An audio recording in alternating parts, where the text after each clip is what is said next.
मुंबईत ऑफिससाठी येणाऱ्या चाकरमान्यांचा रोज लोकलनं जीव घेणा प्रवास सुरू आहे। डोंबिवली, कल्याण, बदलापूर, अंबरनाथ आणि टिटवाळा परिसरात मोठ्या प्रमाणामध्ये लोकलमध्ये गर्दी झाल्याचं पाहायला मिळतंय। त्यामुळे अनेक प्रवाशांना लटकून प्रवास करावा लागतोय। प्रवाशांच्या याच लोकल यातना झी 24 तास मांडत आहे। या लोकल यातना पाहिल्यानंतर तरी रेल्वे प्रशासन उपाययोजना करणार का?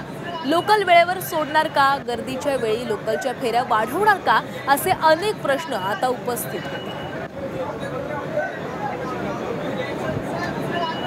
आपण ही दृश्य बघतोय। डोंबिवली, कल्याण, अंबरनाथ, बदलापूर, टिटवाळा मधली ही दृश्य आहेत।